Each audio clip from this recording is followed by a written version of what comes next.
Welcome to the Dead Bedroom Society. This is part 4 of my video series on dead bedrooms, and I want to just head right into the next topic, which is what women can do who are in relationships, dead bedroom relationships.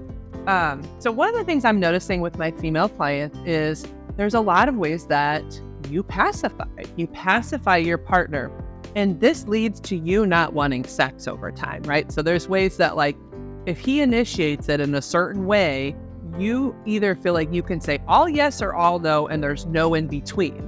And that's not true. I want you to understand that you have options at every way that he initiates, and every affection, right? So if he goes in for a kiss, you have a choice in how you want to kiss or how you engage in that kiss. You can peck, you can French, you can kiss on the neck, you can choose how the kiss looks and goes. But there's a lot of ways that women are being very passive, and they just go along with what their male partner initiates or asks for or puts out there, instead of thinking, what do I want for myself? What would be fun for me at this time? What am I open to? What am I not open to? And what this actually is a type of fawning. So if you think of the fight, flight, freeze, fawn, fawning is where you pacify. You just people please. You just do for them. And you never ever think or ask yourself, what is it that I want for me?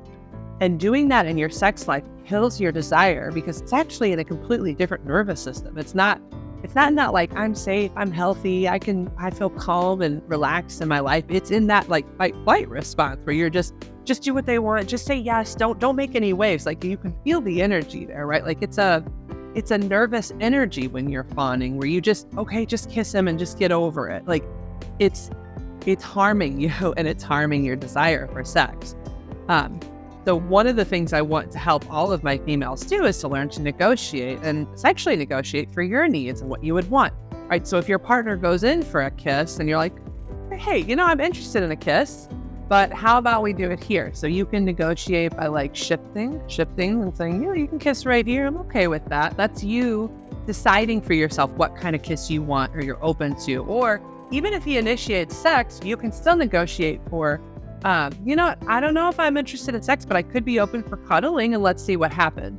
Cuddling is something in the middle. You don't have to say yes to sex. You can say yes to intimacy and connection, and not everything, right? It doesn't have to be an all or nothing. And I think that's what a lot of my females are struggling with, is this idea that it has to be all or nothing. I have to say all yes or all no, but that's not the case. You really can say, I don't know if I'm interested in this, but I could be interested in this. That's the negotiation. That's how you sexually negotiate. And it's giving yourself a choice at every stage of the game. It's not only for sex, but it's for every affection, for every initiation. And here's another thing, ladies. It's not just about him initiating. Some of the sexual negotiation happens when you take an empowered approach to your sex life and initiate yourself and decide, what would I be interested in? What would be fun for me? And then initiate that thing with him.